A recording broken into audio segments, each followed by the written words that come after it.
옛날 전라도 남쪽 지방의 어느 시골 마을에 강씨라는 인물이 나고 자랐더랬다. 어느덧 10몇 살이 훌쩍 넘어 자신의 앞가림도 제법 할 줄 알던 그때 강씨는 다짜고짜 한양에 올라갈 생각을 하기 시작했다. 그려, 나도 이제 뭔가를 해서 돈을 벌어야 할 텐데 좀 더 큰 사람이 되려면 큰 물에서 놀아야 한다는 말이 있지 않던가. 네, 그럼 내친 김에 얼른 부모님께 인사를 드리고 한양으로 올라가야 쓰겄다. 부모님께 인사를 드린 강씨는 그 길로 한양에 발을 들였다. 그리고 그곳에서 몇 해 동안 도자전이나 상전에서 장사를 하며 어느 정도 자리를 잡을 수가 있었더랬다. 이에 그는 얼마 전에 산 논밭을 경작하면서 돈을 착실히 모아가며 고향에 계신 부모님께 제대로 된 효도를 드리고자 했다. 이후 공명첩을 돈 주고 사서는 양반의 신분까지 얻을 수 있던 강씨는 점차 형편이 더 나아져 가던 와중 갑진년 새해 설을 맞이했더랬다. 그려, 이젠 이만하면 고향에 내려가 부모님 뵐 면목도 좀 서겠구만. 그래. 자, 그럼 엄니, 아버지, 소자 이제 장가만 잘 가도록 해보겠습니다요. 근데 그 전에 제 나름 성공한 모습을 얼른 먼저 보여드리고 싶은데 말이요. 이번 설에는 꼭 인사를 드리러 가겠습니다요. 사실 강씨는 지역 내에서 알아주는 부잣집 손씨의 어린 둘째 딸을 내심 좋아라 하고 있었다. 그랬기에 언젠가는 그녀와 혼인을 하여 부모님께 당당히 인사시키고는 떡두꺼비 같은 아들이나 딸을 안겨드릴 생각만 하고 있었다. 그런데 고향집에 온 강씨는 그만 깜짝 놀라고 말았다. 자신의 아버지가 갑자기 쓰러져 누워 의식조차 없었던 것이었다. 그런 날이 며칠간 흐르는 동안에도 강씨는 매일같이 눈물을 흘리며 아비 곁에 앉아있기만 했더랬다. 그런 그때였다. 아들의 간절한 마음 때문이었는지 아버지의 의식이 급작스레 돌아온 것이었다. 아, 아버지! 그래, 내 아들 만석이가 왔다더냐? 아니, 어찌 이리도 오랜만에 올 수가 있는 것이더냐? 어디 내 아들 얼굴 좀 보자. 읽고 깨어난 아버지와 눈물겨운 포옹을 한 강씨는 아버지가 이어서 하시는 말을 가슴속 깊이 새기게 되었다. 내가 이제 살 날이 오래 남은 것 같지는 않구나. 그러다 보니 네가 좋은 처자를 만나 어여쁜 손주놈도 하나 낳아서는 나한테 한번 보여줘야 쓸 터인데 어찌 내가 떠나가고 나서나 그리할 참이더냐?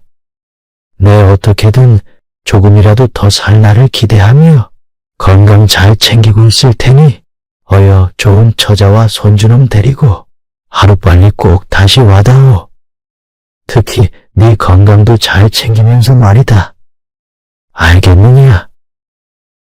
이후로도 며칠 동안 아버지의 안위를 걱정하며 머물러 있던 강씨는 또다시 눈물을 흘리며 한양으로 향했더랬다.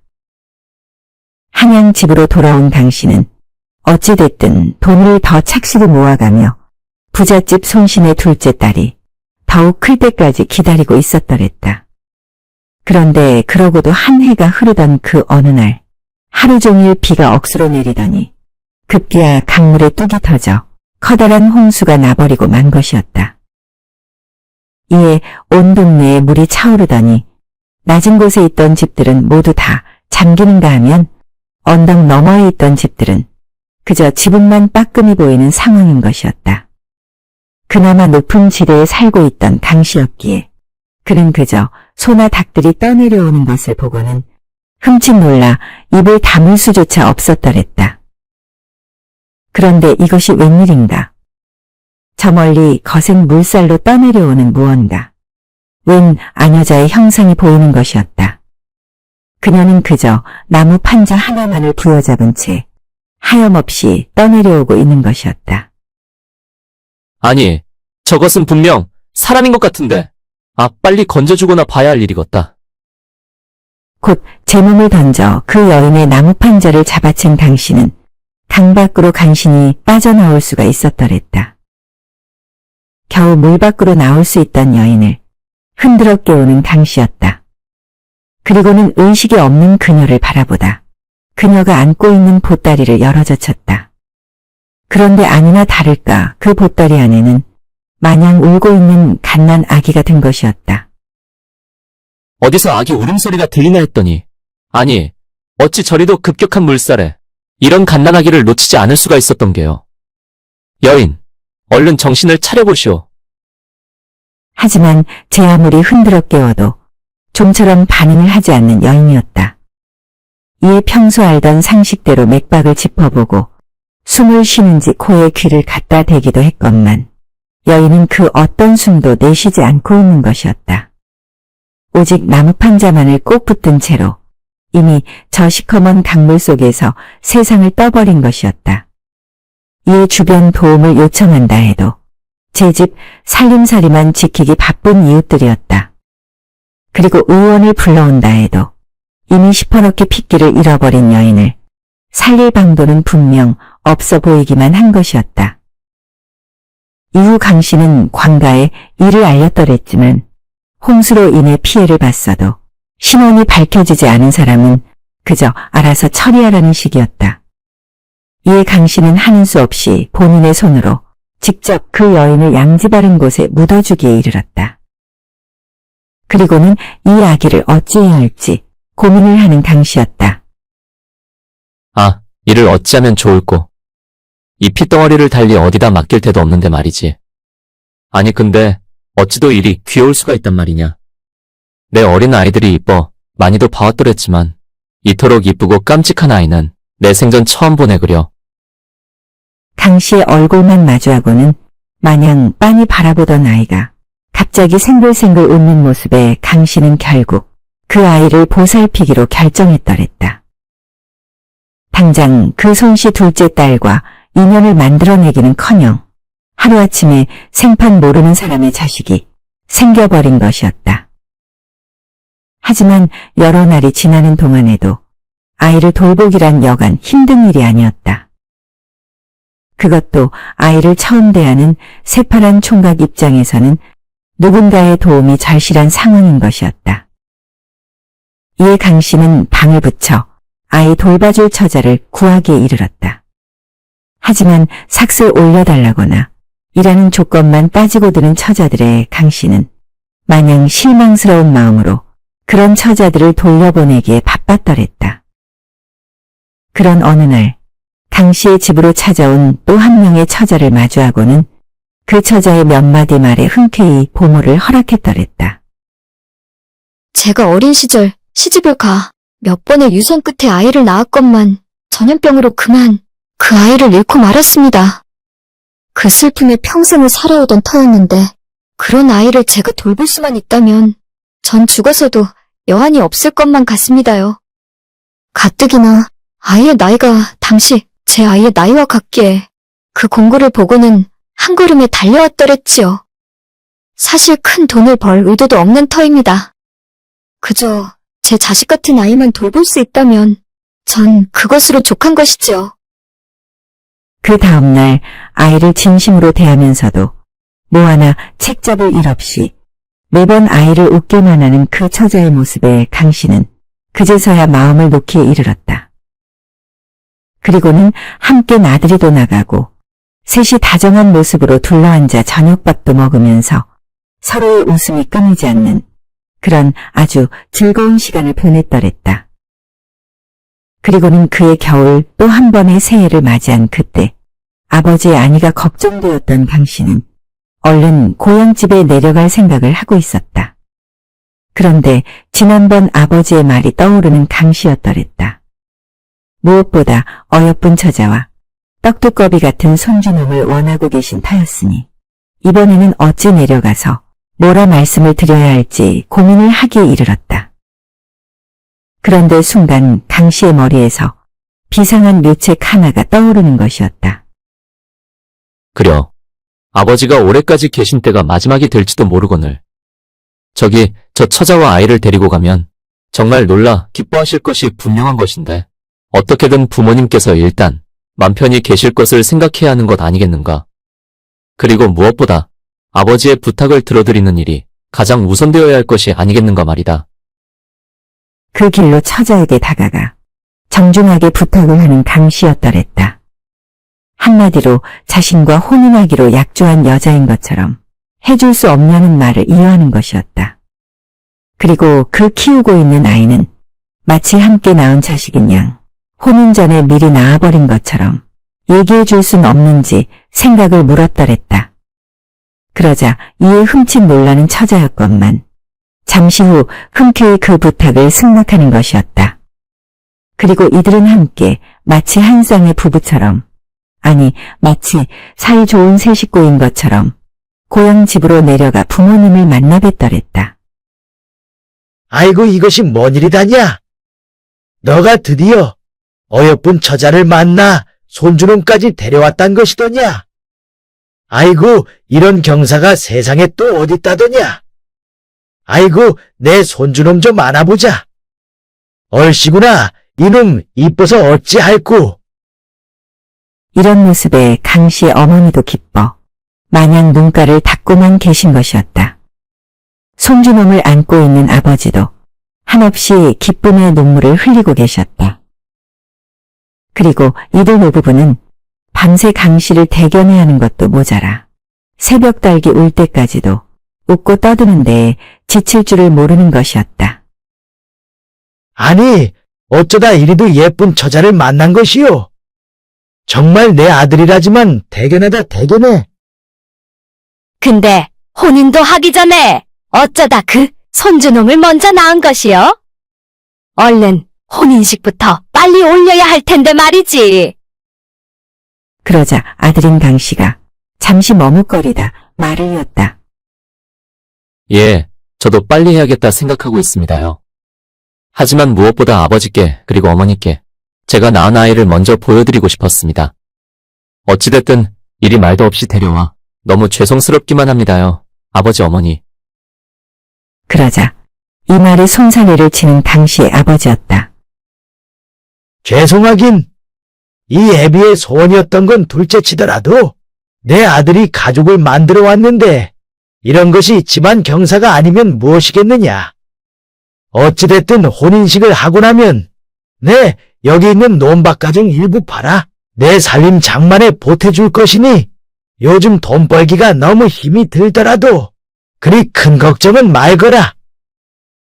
이 말에 강씨는 더더욱 슬픈 생각이 드는 건 어찌할 수가 없는 노릇이었다.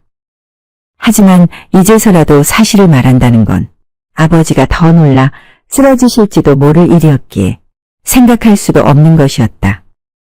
또한 그 논밭을 파신다고 해도 그 액수는 한양에선 그저 작은 보탬 정도만 될 것이었기에 그런 아버지의 호의가 아린 가슴을 더욱 파고드는 것이었다. 없는 살림에서도 도와주겠다는 그 말씀이 도저히 눈물을 쏟지 않고는 못 베기도록 하는 것이라. 그리고는 며칠 후 다시 한양으로 올라온 강씨는 그 처자와 원래대로 어색한 사이를 이어갔더랬다. 그런데 그런 어느 날 강씨가 장터를 거닐던 그때 이제서야 홍기가 차오른 손씨집 둘째 딸이 강씨의 눈에 들어왔다. 그 순간 몇 마디 말을 섞던 강씨의 모습에 손씨의 둘째 딸도 뭔가 눈에 차오르는 듯 하더니 강씨에 대한 사모의 마음이 피어오르는 것이라. 그날로 그들은 그렇고 그런 남녀 사이로 점점 좁혀져 가기에 이르렀다. 그런데 이들의 사랑이 싹트는 동안에도 강씨는 어떤 고민 하나를 놓을 수가 없었더랬다. 그런 후에 강씨는 무슨 결심을 했는지 자신의 집과 좀 떨어진 곳에 별채 하나를 만들기 시작했다. 그리고는 자신의 집에 함께 살고 있는 처자와 아이를 바라보며 말을 잇는 것이었다. 내 어쩌면 이날이 올 때까지 꽤나 오랜 시간을 기다려온 건 아닌가 싶은데 말이오. 그건 저 손씨 집안의 딸과 내가 연을 맺는 일이었기도 했는데 그래서 내 생각을 한번 해봤소이다. 내가 손씨 집안에 들어갈 때까지만이라도 저 별채에 좀 아이와 같이 가 있으면 어떨까 싶소. 내가 미리 말하지 않은 것들을 갑자기 알릴 수도 없는 노릇이거니와 그냥 있는 대로 다 말했다가는 괜한 의심만 살 것이 분명할 테니 말이오. 네, 몸종 하나를 꼭 붙여줄 테니 좀 낯설더라도 거기서 좀 지내보는 것이 어떻겠소? 나도 사람들 눈에 안 띌 때 잠깐이라도 들러 안부를 묻도록 하겠소이다. 이런 강씨의 말에 고개를 푹 숙이고만 있던 처자는 살짝 고개를 들더니만 하는 수 없다는 듯 끄덕이는 것이었다. 이날 이후 손씨집 둘째 딸과 알콩달콩한 사랑을 이어나가던 강씨였건만 혼자 우두커니 방 안에 앉아있을 때면 그 처자와 아이에 대한 생각을 지울 수가 없었더랬다. 매일 혼자 지내는 것이 뭔가 죄스럽고 마냥 슬프기만 한 것이라. 그리고 이전에는 결코 알지 못하던 또 다른 외로움과 쓸쓸함이 파도처럼 밀려오는 것이었다. 그런데 이때 정말 말도 안 되는 소식 하나가 들려왔다.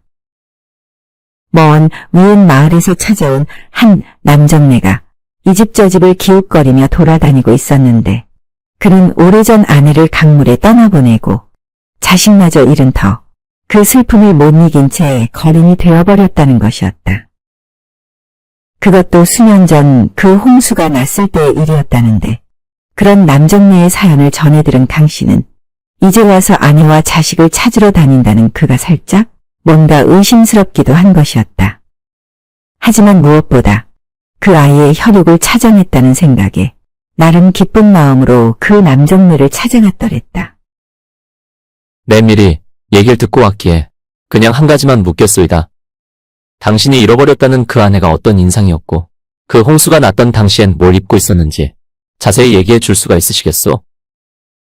그러자 자신의 아내가 입던 옷과 얼굴의 특징, 그리고 그 아내가 당시에 안고 있던 보자기의 무늬까지 아주 상세히 털어놓는 남정네인 것이었다. 이에 그때의 그 여인 모습을 잘 기억하고 있던 당신은 그 똑 떨어지는 남정네의 말들에 놀라움을 감출 수가 없었다. 그런 여차로 강씨는 그 당시에 일어났던 상황을 모두 들려주었다. 그러자 아니 그럼 당신이 내 부인을 묻어주었다는 것이오? 그럼 내 애는 지금 어디 있어? 당장 내 애한테 날 데려다 주시던가 아니면 빨리 이 애비가 보러 왔다 당장 알려주란 말이오. 이에 강씨는 별 고민 없이 그 사내를 별채에 사는 아이와 처자한테로 데려갔더랬다. 그러자 그 남정네는 그들을 보자마자 반가움을 표하면서도 아이를 보는 둥 마는 둥 하더니만은 처자에게서 눈을 떼질 못하는 것이었다. 이런 그의 모습이 살짝 의아한 강씨였건만 처자가 아이를 안아들자 그제서야 아이한테도 관심을 보이는 것이라. 아이고 내 아들이 이리도 많이 큰 것이 놀랍구만 그래. 어찌 내 아이를 이토록 잘 키워준 것이 당신이란 말이오? 아, 그건 여기 강씨 선생님께서 키우시는데 전 그냥 거들었을 뿐이옵니다. 그저 이 아이가 너무 이쁘기만 해서 말이죠. 그러자 강씨를 한번 슬쩍 쳐다보던 남정네가 곧 다시 처자를 바라보며 말을 이었다. 뭐 어쨌든 간에 이 은혜를 정말 어찌 갚아야 될까 싶은데 말이오. 네, 오늘 저녁에 잔치상이라도 차려 그 감사함을 표하고 싶은데 어찌 우리 술 한 잔이라도 기울이면서 향후 일을 함께 도모해보는 건 어떠시겠소? 오늘 저녁 내 저쪽 저작거리에 있는 주막에서 때맞춰 준비하고 있을 터이니 그곳으로 오시길 바라오. 내가 묵는 곳도 거기이니 네 그럼 거기서 기다리고 있겠소이다. 이런 남정네의 단호한 태도의 처자는 잠시 머뭇거리며 강씨를 바라봤다. 그러자 강씨가 그리하라 고개를 끄덕여주는 것이라. 이에 처자도 고개를 끄덕이자 신이 난 남정네는 제 묵는 곳으로 돌아갔더랬다. 그리고는 그 주막에서의 만남 이후 자신이 아이의 생부라는 이유로 남정네는 곧 그 별채에서 얼마 동안만이라도 함께 살기를 청해왔다. 이에 딱히 갈 곳이 없다는 그 처지를 안 강씨는 어쩔 수 없이 그 청을 들어줄 수밖에 없었다. 어찌됐든 아이 아버지를 만났으니 정말 반가운 일이 아닐 수 없구려. 당신만 좋다면 내 추후 더 넓은 집으로 이사를 갈 수 있도록 해볼 테니 일단 이 아이 아버지와 함께 잘 지낼 수 있도록 해보시오. 네, 몸종을 시켜 종종 소식을 듣고 있을 테니 말이오.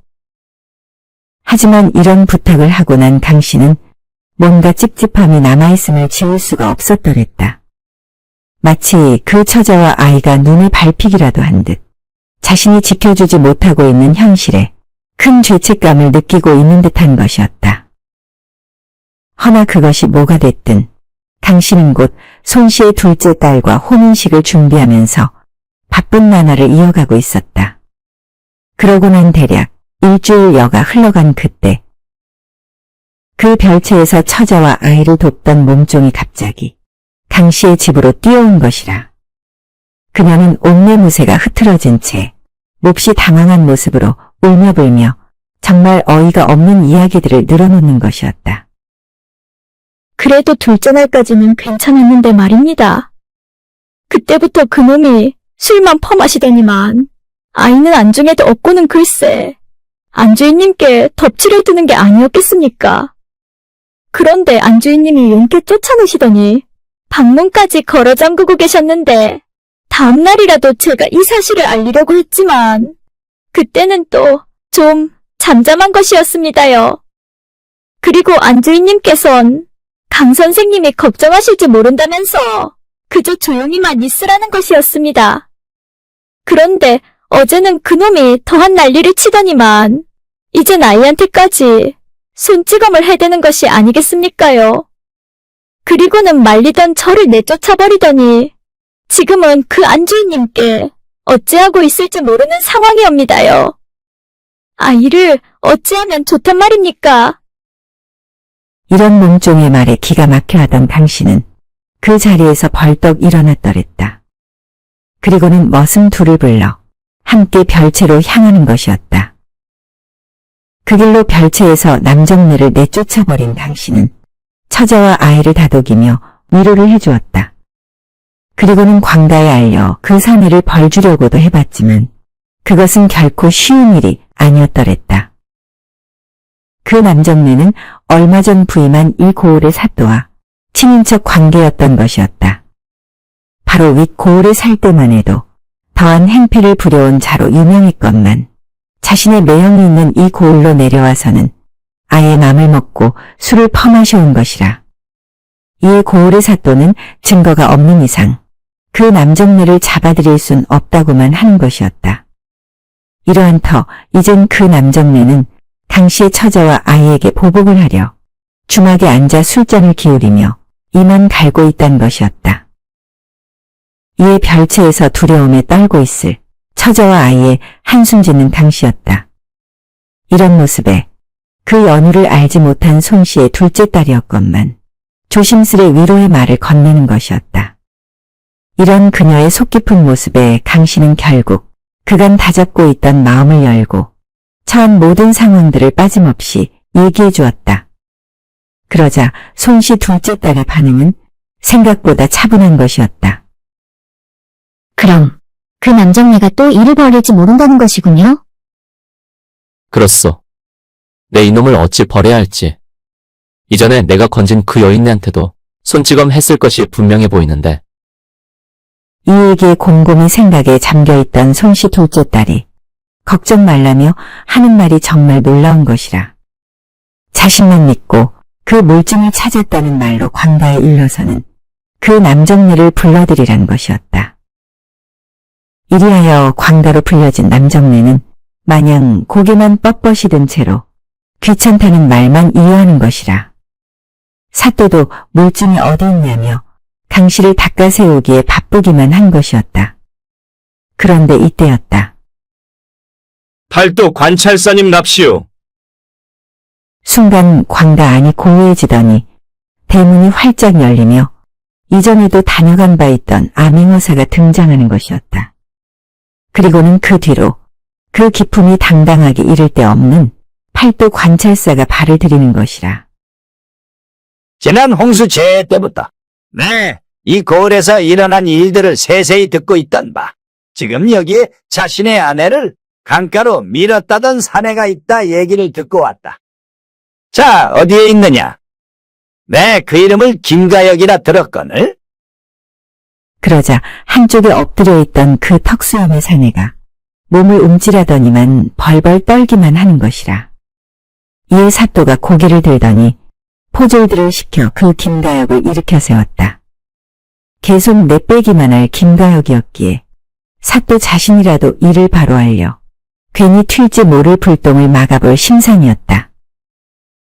그래, 내가 익히 들은 그 얼굴과 똑같구만 그래. 어찌 내가 목격자의 얘기를 다 듣고 온 것인데도 또 할 말이 있다더냐. 그렇다면 내 확인을 더 해보고 결정을 내릴 터. 지금이라도 이실직고 할 경우엔 그 죄를 절반으로라도 삭감하여 주겠다. 그러자 고개 들고 억울한 표정을 짓던 남정네 김가역이가 고개를 푹 숙이더니 대답을 하는 것이었다. 없습니다. 그냥 살려만 주시옵소서.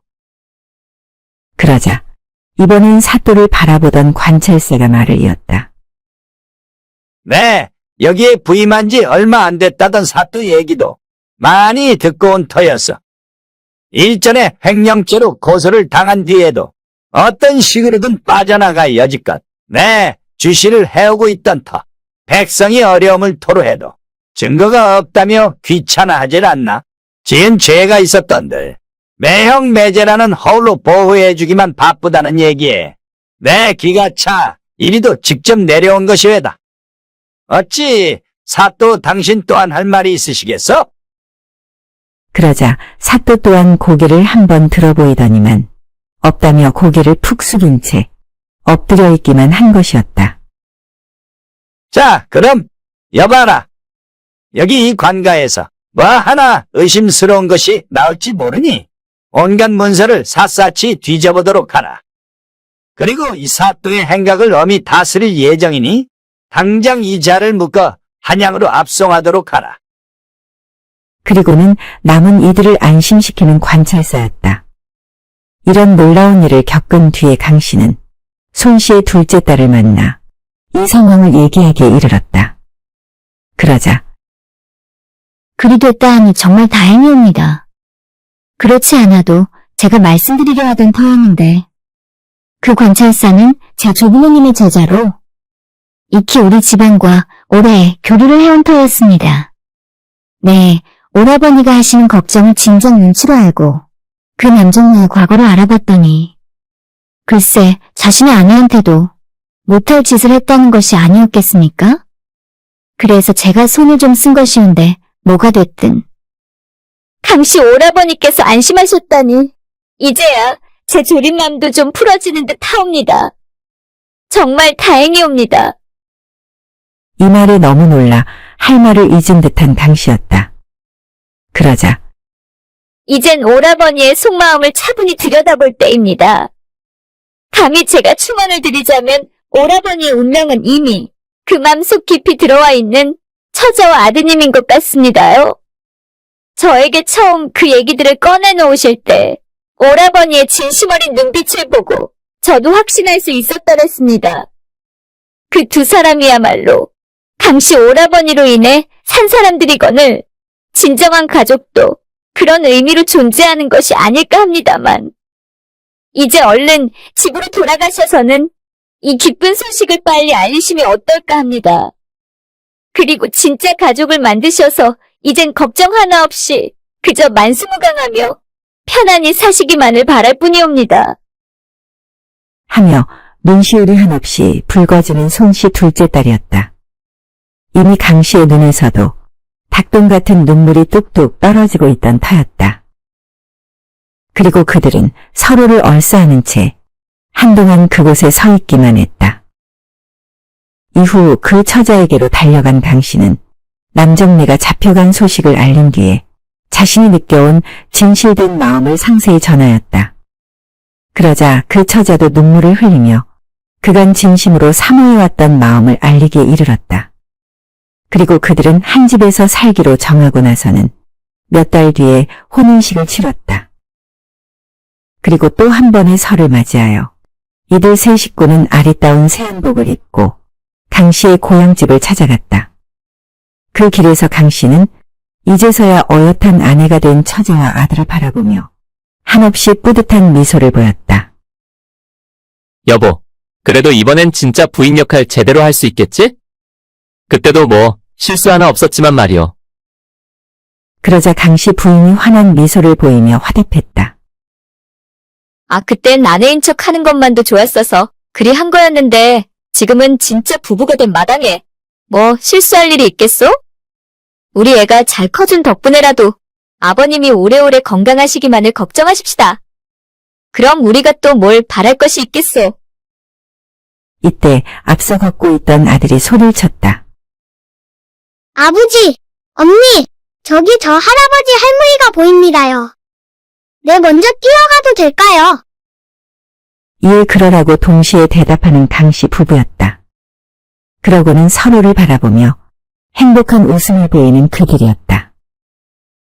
비록 자신한테서 나온 자식도 아니었거니와 사소한 운명의 끈으로만 묶여있던 한 여인이었거늘 이들과 누구보다도 행복한 가정을 꾸릴 수 있었던 데에는 강씨의 진정한 사랑하는 마음이 있어서였다. 내 곁에 있는 이들의 소중함을 알고 누구든 그 진실된 사랑을 베풀 수만 있다면 행복은 그리 멀리 있는 것이 아닌 우리 바로 곁에 있다 일깨워주는 것이었다. 이러한 사랑으로 이루어낸 남다른 강씨 가족은 당시에도 최초였건만 입양이라는 신조어를 만들어내며 지금까지도 그것들의 모태가 된 채 사람들 입에 오르내리다 서서히 잊혀져 갔다고 한다.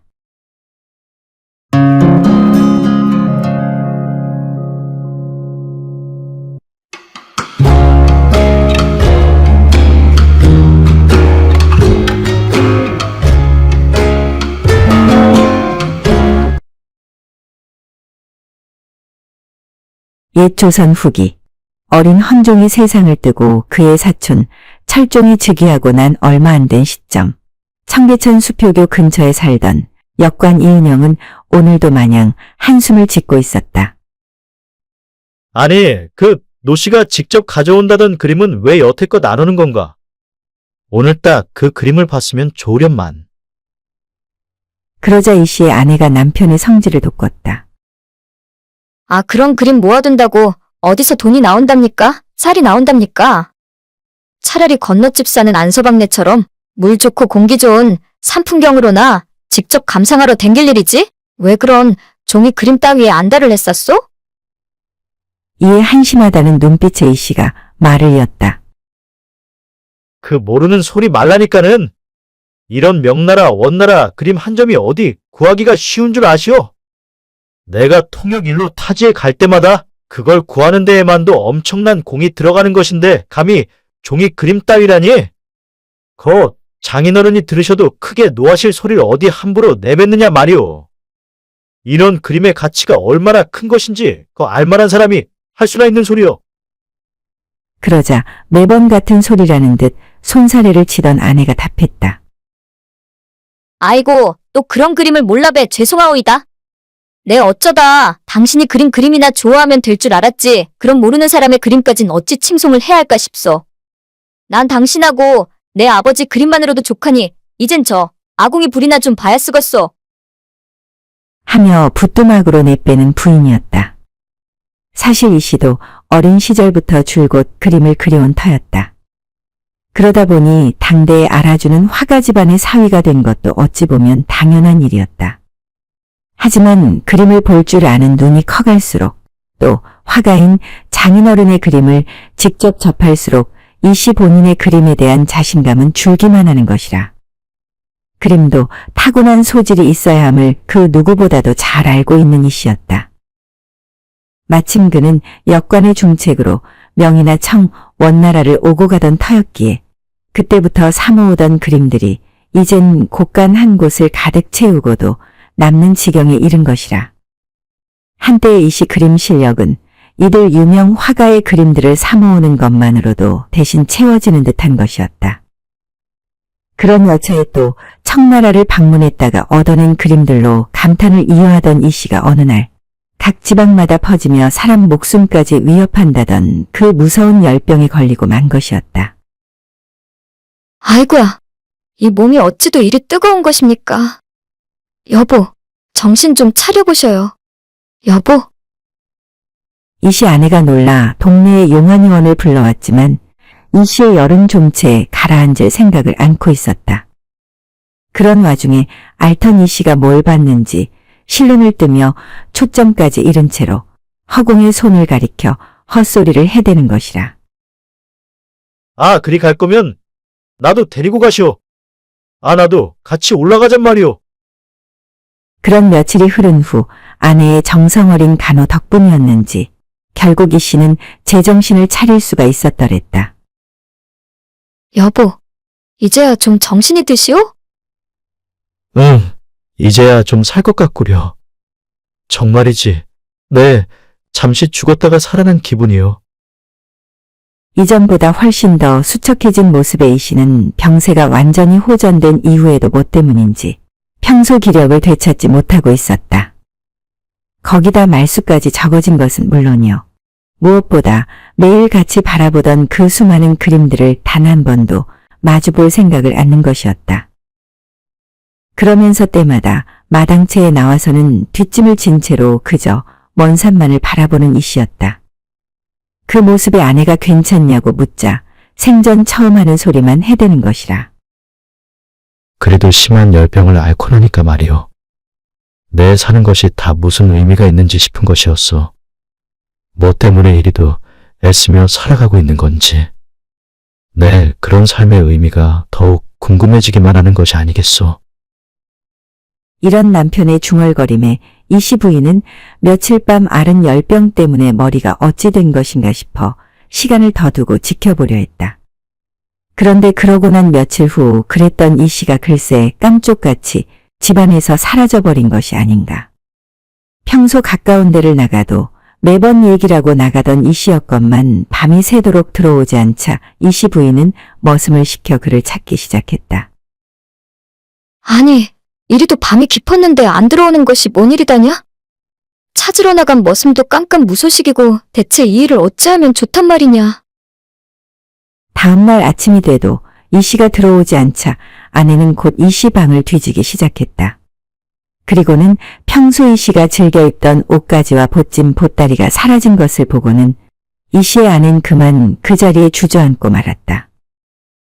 아니 서방님, 내를 이리 두고 어딜 떠나신 겝니까? 대체 왜 나한텐 말 한마디도 안 하고. 이유를 알 수 없이 마냥 사라져버린 남편을 찾기 위해 이 씨 부인은 그날부터 온 동네 주변을 머슴과 함께 돌아다니기 시작했다.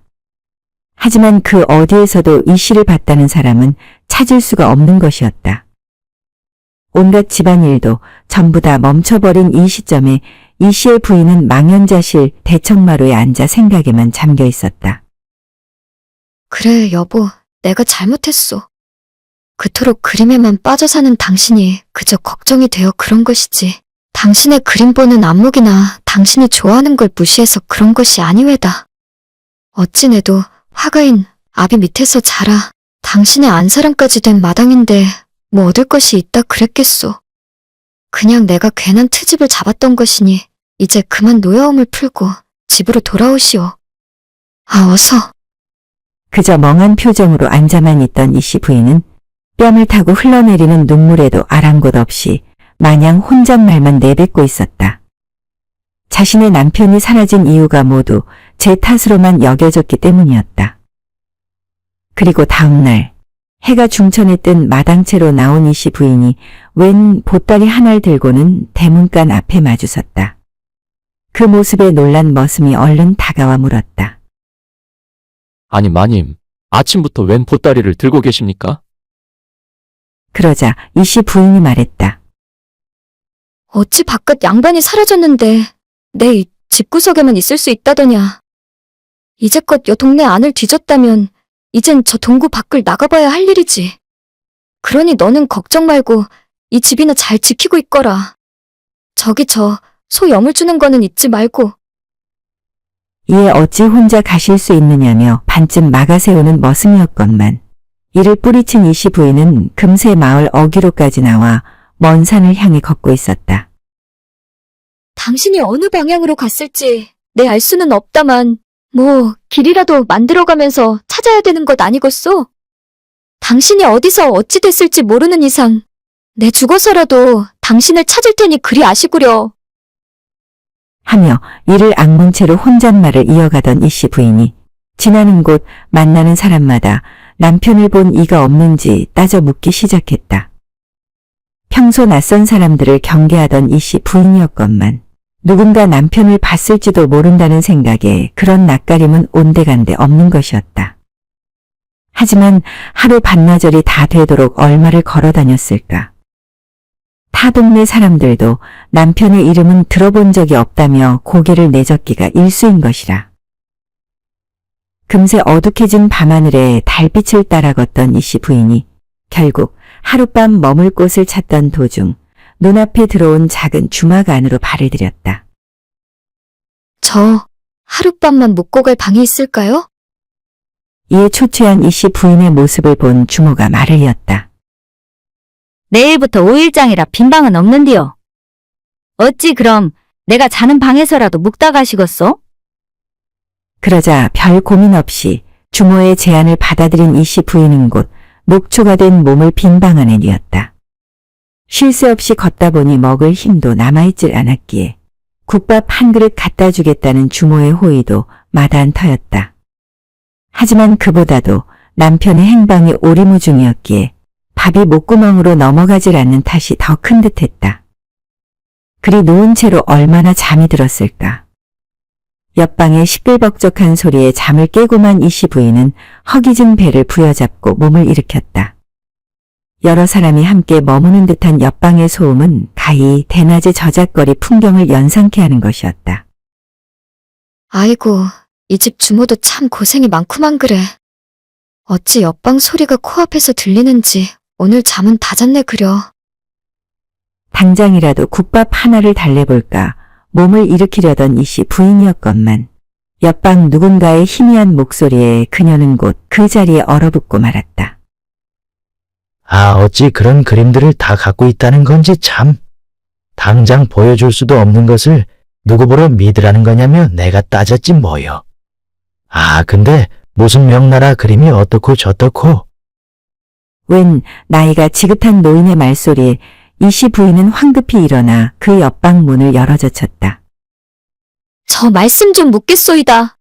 방금 이 방에서 하신 말씀을 저한테도 좀 들려주실 수 있겠습니까? 그러자 화들짝 놀란 방 안의 몇몇 사람들이 멍하니 이씨 부인을 바라보는 것이었다. 그리고는 그 희미한 목소리의 노인 한 분이 이씨 아내의 사연을 듣자며 들어오라 하는 것이라. 이후 놀라운 말을 이어가는 노인이었다. 아, 그 남편분 성함이 이은영이라 하시면 내가 만난 사람도 그분이 맞는 것 같소이다. 어찌 이 주막에서 마주쳐 말 몇 번 섞다 보니 잘 통하고 해서 같이 술잔을 기울였더랬죠. 그 말에 놀란 이씨 부인이 인상차기까지 물었건만 그 남편의 모습과 일치하는 것이라. 이에 곧바로 이씨의 행방을 묻는 부인이었다. 아, 근데 말이요. 어딜 간다는 말을 하긴 했는데 뭔가 그 말이 좀 이상한 것이었어. 멀쩡하게 생긴 양반이 저기 저 용왕산 꼭대기에 있는 사찰에 가야 한다지 않겠소? 네, 그 말까진 뭐 그런가 보다 했는데 아니 글쎄 그 절에 가야 하는 이유가 무슨 인절미 하나를 얻어먹어야 한다는 것이 아니겠소? 거기 가면 무슨 부처님이 인절미를 들고 계실 거라는데.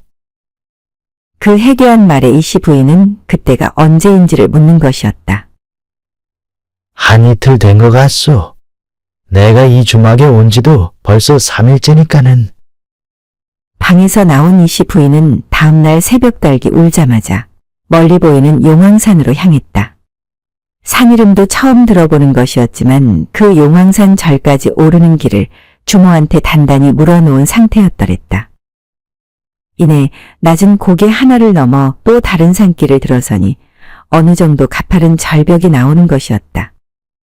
그리고는 바로 눈앞에 안개에 휩싸인 용왕산이 보이는 것이라. 그 꼭대기를 바라보는 이씨 부인은 그저 하염없이 눈물만 흘리고 있었다. 어찌 거기에 가신 거랍니까? 네, 얼른 갈 테니 거기에만 잠자코 계시구려. 그리고 뒤돌아가려던 그때 저기요, 온 길 가시는데 시장하시다면 이 떡이나 하나 팔아주시렵니까? 웬 어린 남자아이가 보찜을 가슴팍에 안고 있는 채로 말을 거는 것이었다. 아, 난 괜찮구나. 지금은 내 갈 길이 좀 급해서 말이지. 라며 아이를 본체만 채 지나치는 이씨 부인이었다. 그리고는 용왕산길로 접어든 그녀가 사람들이 다녔을 만한 길을 찾아 마냥 쉴 새 없이 산을 오르기 시작했다. 틈틈이 쉬며 오르긴 했지만 너무도 다급한 마음 때문인지 헛구역질까지 나오는 것이었다. 그리고는 해가 서산을 넘어갈 때쯤 결국 용왕사 절 간판이 눈에 들어오는 것이라. 잠시 숨을 돌릴 틈도 없이 이씨 부인은 그 절간 안으로 몸을 들였다. 그러자 정말 신기하게도 그 절 마당간에 꿈에서라도 그려왔던 그 남편이 서 있는 것이었다. 여보! 나지막한 이씨 부인의 외침에 깜짝 놀란 이씨가 다시금 멍한 표정을 지어 보였다. 그리고는 금세 이씨 부인에게 달려오는 것이었다. 아니, 당신 어떻게 여기까지 온 것이오? 이에 그제서야 숨을 몰아쉬던 이씨 부인이 제자리에 주저앉았다. 네, 당신을 찾으려고 여태 쉬지 않고 걸어왔소이다. 당신 어쩌자고 나한텐 말도 없이 이 엉뚱한 데를 와 있단 말이오. 대체 왜? 그런 부인을 부둥켜 안던 이씨가 천천히 아내의 몸을 일으켜 세웠다. 그리고는 절 안에 마련한 자신의 방으로 들어가는 것이었다. 그날 밤 이씨는 자신이 이곳에 온 연유에 대해 상세히 말을 늘어놓기 시작했다. 내가 엄청 앓고 난 그 마지막 날에 있지 않았겠소. 내가 그때 꿈 하나를 꾸었는데 말이오. 그것이 무엇이었냐 하면 하더니 곧바로 꿈 얘기를 시작하는 이씨였다. 웬 가파른 절벽 위에 한 여인이 서 있는 것이 아니었겠소. 근데 그 여인이 갑자기 그곳에서 뛰어내리는 것이 아니오. 그래서 내가 얼른 그곳으로 달려가 보았는데, 아니 글쎄 커다란 용 한 마리가 갑자기 승천을 하는 것이 아니겠소. 그 광경이 어찌나 장관이었던지 지금도 내 눈앞에 선할 정도인 것이오. 하여간에 그 용을 계속 바라보고 서 있었는데 그 여의주를 물어야 할 입에 웬 길다란 막대 하나가 물려있는 것이 아니었겠소. 근데 그 막대기에서 노란 뭔가가 툭 튀어나오는데 이 용왕사 절로 떨어지며 탁 들어가 박히더란 말이오. 그것이 내 눈에는 자그마한 인절미로 보였는데 지금 생각해도 그건 정말 확실한 것 같소이다. 그 노란 것이 인절미가 딱 그리 생겼으니까 말이오. 남편의 말에 그저 멍하니만 앉아있던 이씨 부인이 말을 이었다. 그래서 그 인절미를 잡수시려 여기까지 온 것이라고요? 그러자 남편 이씨가 살짝 미소를 보이며 답했다. 아, 그렇지 않았겠소. 내 그 인절미를 먹으면 분명 그 용과 함께 여의승에서도 승천할지 모를 일이건만 어찌 잠자코 앉아만 있을 수 있었겠느냐 말이오. 당신한테 이 말을 전했다가는 믿어주지도 않을 터 어디 그럼 지금 여와 앉아있을 수나 있었겠소. 한 해가 지나고 나면 또 모를까. 아, 그리고 마침 이번 해가 또 용띠이지 않겠소? 그것도 참 신기한 노릇이거늘. 그 순간 이씨 부인이 남편의 말을 자르고 나섰다. 그럼 그 인절미를 찾아 드셨답니까? 이에 남편 이씨가 잠시 머뭇거리다 말을 이었다.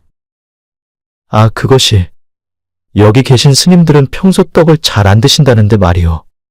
주지 스님도 인절미 본 지가 10년이 넘었다 하니 네, 그래도 한 며칠 있다 보면 어디서 떨어지진 않을까 싶은 것이었소만. 그러자 순간 이씨 부인이 울음을 터뜨리는 것이라. 어찌 이런 말도 안 되는 양반하고 살아왔느냐며 제 가슴을 치며 통곡하는 것이었다. 그 모습에 다소 난처해하던 이씨였건만 다시금 부인을 끌어안으며 다독여낸 후 다음 날을 맞았더랬다. 그런데 늦지막한 아침이 돼서 잠에서 깬 이씨 부인이 곰곰이 생각을 이어가다 남편 이씨에게 말을 걸었다. 그럼 당신이 그 꿈을 그리도 믿는다면 말이오. 나도 무슨 생각이 들어 그러는데 내 말도 좀 믿어줄 수가 있으시겠소? 그러자 멈칫하던 이씨였건만 당연하다면서 귀를 쫑긋 세우는 것이었다. 내 그 꿈속 여인이 누구였는지는 모르겠지만 말이오. 이 용왕사가 바라보이는 절벽에 내가 어제 서 있었다는 거 아닙니까?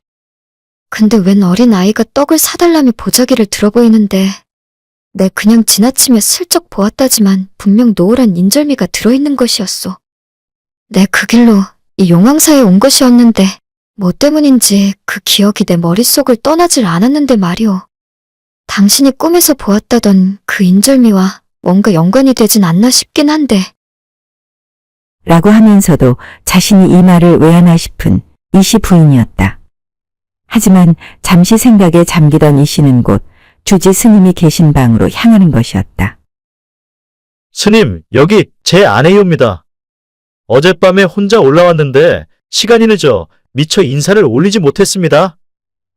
그러자 인자한 얼굴의 주지 스님이 놀라 말을 이었다. 아니, 어찌 이 험한 산중을 홀로 오르셨단 말입니까? 참으로 놀라운 일이군요. 이씨 선생의 꿈이기보다 더 신기한 일이네요.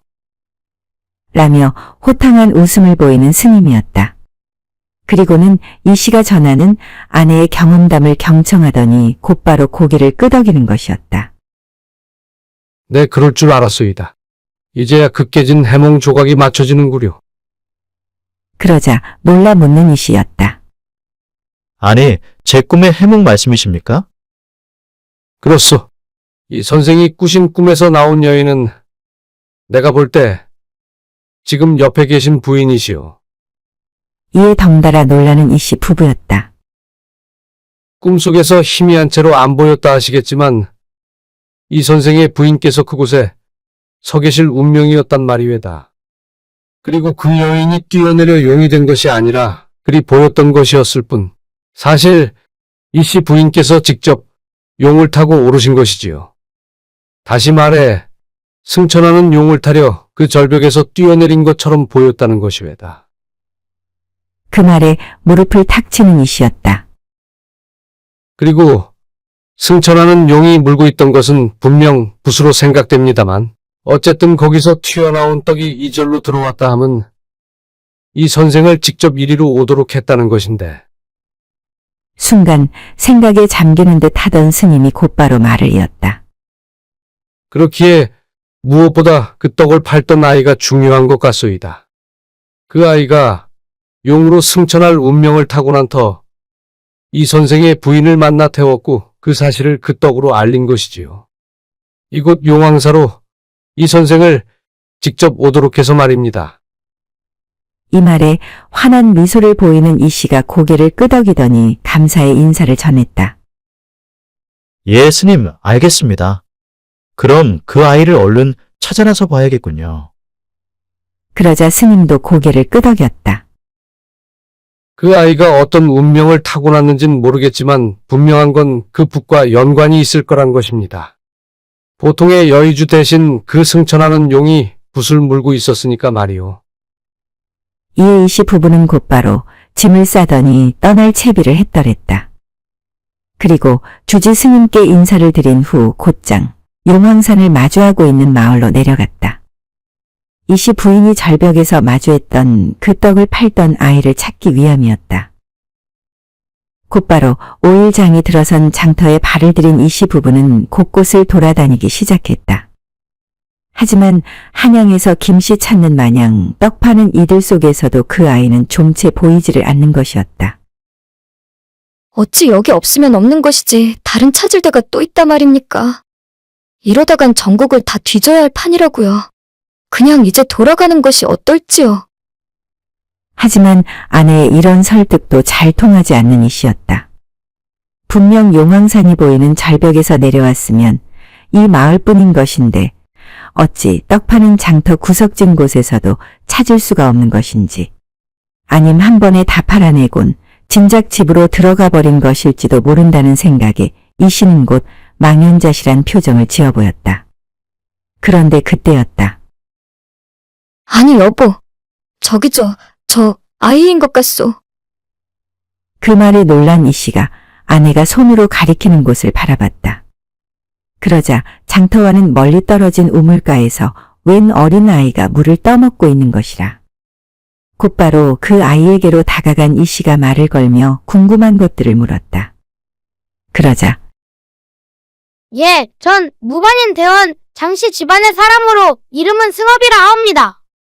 일찍 부모님을 여의고 지금은 이곳에 잠시 머물며 떡을 팔고 있습니다요. 그 말에 이 씨 부부는 그 장승업이란 아이와 얘기를 더 나누려 장터 국밥집으로 향했다. 그리고는 그 꿈속 용을 타고 이 씨 부인이 승천한 것을 떠올리며 그 아이를 집으로 데려와 먹이고 재우며 그 아이가 잘 클 수 있도록 돕는 이 씨 부부였다. 근데 아니나 다를까. 이 아이는 크면서 이 씨가 소장한 명화들을 곧잘 따라 그리더니만 그 꿈속 용의 입에 물린 것이 붓이었음을 증명이라도 하듯이 광통교 일대 서화시장에서 자신의 그림을 파는가 하면 훗날 이 씨의 넓은 인맥을 통해 당대 최고의 화가로 발돋움하는 것이라. 그가 바로 실존했던 조선 최고의 화가 중 한 사람 장승업이다. 이 이야기 속 가명으로 등장한 이은영은 실제 이응현이란 이름으로 추사 김정희의 제자였던 이상적의 사위이자 역관으로 활동해 종이품 동지중추부사에까지 추대된 인물이었다. 그는 청나라의 그림들을 소장해 장승업을 돌보는 동안 그만의 그림 세계에 많은 영향을 미쳤다고 전해진다. 그런 장승업의 그림은 생동감 넘치는 필력과 창작력으로 이전 시대의 전통화법을 종합해냈는가 하면 당시 잊혀져 가던 북종화법과 유행하던 중국화법을 모두 아울러내 마치 용이 춤을 추며 승천하듯 진정한 예술가로서의 놀라운 위용을 먼 후대에까지 길이길이 드러내놓고 있는 것이었다. 꿈속 이야기의 올바른 해몽을 통해 조선시대에 가장 뛰어났던 예술가를 발굴해낸 역관 이은현과 그의 아내는 당대 최고 화가의 유명세에 힘입어 마냥 자랑스럽고도 뿌듯한 그런 행복한 나날들을 보냈다고 전해진다.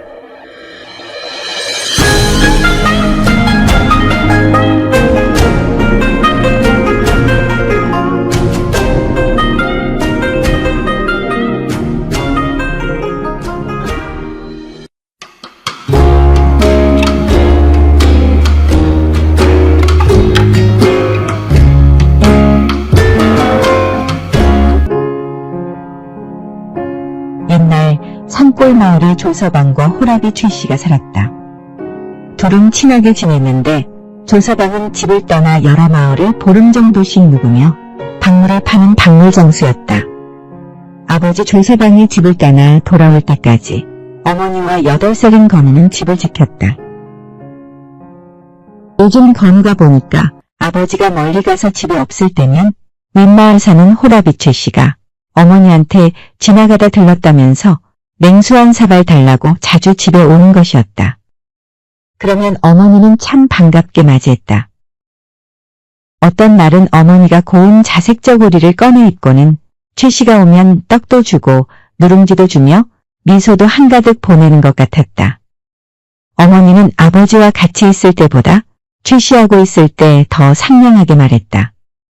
건우는 고개를 갸웃거리며 낯설게 바라봤는데 뒷곁에서 어머니와 최 씨 두 사람이 손을 맞잡고 있는 것을 목격한 이후로는 확실히 이상한 사이라는 것을 눈치챘다.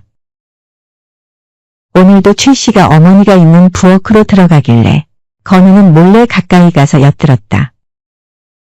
나 내일 모레 산속에 나무하러 간다오. 그럼 점심 준비해서 찾아갈 테니 내가 쉬이 볼 수 있게 풀포기로 표시해두며 가세요. 이틀 후가 되었다. 장사하고 집에 돌아온 아버지가 밭에 나간다며 점심을 싸달라고 했다. 어머니는 아버지의 점심밥을 싸서 보내고는 최 씨에게 가려고 불이 나게 부엌에서 떡도 하고 백숙도에서 머리에 이고 집을 나섰다. 그런 일을 미리 알고 있었던 아들 건우는 길목을 턱 지키고 있다가 어머니를 이끌며 말했다. 어머니야, 아버지가 오시래요. 그래. 아버지는 어머니가 잔뜩 음식을 해온 것을 보고 무척 기뻐했다. 점심을 싸왔는데 또 해온 거요? 어머니는 그저 마지못한 듯이 앉았다. 아버지, 최씨 아저씨도 저 고개 너머로 나무하러 가던데요? 아, 그래. 그럼 점심이 푸짐하니 오랜만에 같이 먹게 불러오너라. 아, 그럼 내가 떡을 들고 가면서 먹으며 갔다 올래요. 떡을 든 아들은 최 씨가 어머니가 쉽게 오게 풀포기로 표시해 놓은 곳으로 따라가면서 떡을 하나씩 떨어뜨렸다. 멀리 최 씨 아저씨가 보였다. 아저씨가 어머니랑 좋아지는다는 걸 아버지가 아시곤 당장 데려오라는데요. 혼내준다고요. 이런 어린애가 별소리를 다 하네. 떼끼. 최 씨는 건우를 혼내서 돌려보냈으나 곧 걱정스러워 서성대고 있었다. 그렇게 한 건우는 밭으로 내려와 아버지에게 말했다. 아버지, 최씨 아저씨가 나무하다 도끼자루가 부러졌다고 빨리 아버지 보고 도끼 좀 갖다 달라는데요. 아버지가 도끼를 들고 뛰어갔다. 멀리서 조서방이 도끼를 들고 뛰어오는 걸 본 최 씨는 허겁지겁 도망갔다. 아버지는 최 씨가 안 보이자 다시 돌아 내려오는데 떡이 떨어져 있기에 주워서 들고 내려왔다. 어머니가 멀리서 그 모습을 보더니 물었다. 건우야, 아버지가 뭘 주워서 오시느냐? 아버지는 엄마랑 최씨 아저씨랑 너무 친하니까 아마 돌멩이를 주워 혼내려고 하시나 보네요. 어머니는 그 말을 듣고 얼굴이 빨개지며 집으로 도망갔다. 그 모습을 본 아버지는 의아해서 말했다. 예, 건우야. 엄마가 왜 저렇게 뛰어가시는 거냐? 집에 도둑이 들었대요. 도둑이요. 아버지, 어서 가보세요. 아버지는 도끼를 든 채로 뒤쫓아가며 집안에 막 들어서는 부인 뒤에서 소리쳤다. 아니, 어떤 놈이야? 어떤 놈이 뭘 훔치러 온 거야? 어머니는 아버지가 최 씨와의 관계를 눈치채 자신을 죽이려 오는 줄 알고 그만 주저앉아 싹싹 빌며 남편에게 실토했다. 아이고, 잘못했소, 여보. 다신 안 그럴 테니 용서해 주시오. 네? 혼쭐이 난 어머니는 잘못된 행동을 고쳐 새 사람이 되었다고 한다. 어린 아들은 아무것도 모르는 아버지와 바람핀 어머니와 최 씨, 이 세 사람에게 각각 엉뚱한 말로써 잘못을 이끌어냈습니다. 집을 자주 비우는 아버지를 대신해서 아들은 재치있고 지혜로운 말재주로 문제를 바로잡았는데 어머니의 부정을 폭로하는 것이 어떻게 보면 불효일 수도 있겠지만 진정 어머니를 지키려는 재치있는 아들의 마음이 가득한 재미있는 옛날 이야기였습니다. 잘 들어주셔서 감사합니다.